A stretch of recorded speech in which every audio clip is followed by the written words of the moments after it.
Today is going to be a fun video. We are going to be learning a new transition and we are going to use After Effects. Don't run away please. I know that most of you are more into Premiere. Trust me, I am too, but honestly, lately I felt stuck with coming up with new tutorials in Premiere. I've been doing this for 3 years now and sometimes we get out of ideas. And yeah, now I am at a point where I have no clue what to create in Premiere that I haven't done already. So this is where After Effects comes to save the day. I haven't used After Effects in such a long time and honestly I forgot how much it has to offer. I've created a couple of tutorials for the next month and they're all After Effects and I already feel so inspired and motivated again to just keep going and creating these videos for you. If you're someone who is not really familiar with After Effects, I think that you'll benefit from the upcoming tutorials. We'll kind of slowly learn together and batch on new cool stuff that we weren't able to do with Premiere.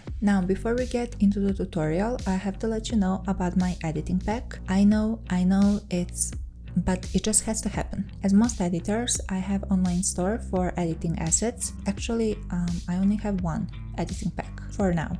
New editing pack is coming out in May. Check out the pinned comment and join the waitlist. This one is going to be absolutely crazy. I'm so excited for it. However, the pack that is currently available on my website is called Picture Collage Effects. It's basically for everyone who likes collage style. It has so many useful and unique features that you won't see anywhere else. It's fully customizable, simple drag and drop templates that will not only save you time on editing, but make your videos visually so much better. I'll put the link in the description so you can check it out and let's get into the tutorial.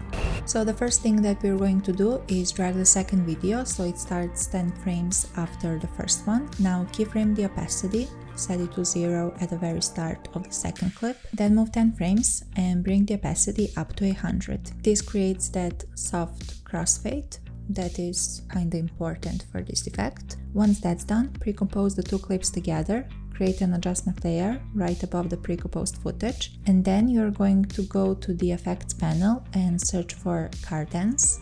Apply it on the adjustment layer. For gradient layer 1, select your pre-composed sequence, open up the position inside the car dance settings, change the source to intensity 1. Now let's do a quick keyframing. At the start of the second clip, keyframe multiplier and offset to 0. Move 5 frames forward, increase multiplier up to 12 and offset to 1.5.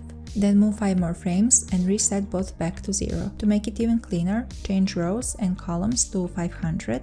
Now let's apply warp effect. Change the style to fisheye. At the start of the transition, keyframe bend to 0, move 5 frames and change it to -100, then 5 more frames and bring it back to 0. And the last effect that we are going to apply is glow. So same process here. At the start, decrease the glow. After 5 frames, increase it. Then after another 5 frames, lower it again. And last step, select all your keyframes across all 3 effects and easy ease them.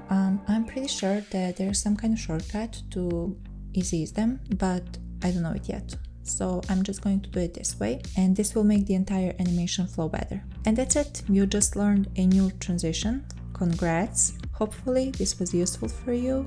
If not, I'm sorry. But if it was, then leave a comment or a thumbs up or subscribe, all of that good stuff. Don't forget to check out Picture Collage Effects, links in the description, and join the waitlist for a new editing pack that's coming out in May, if that's something that matches your editing style and aesthetic. And I'll see you in the next video.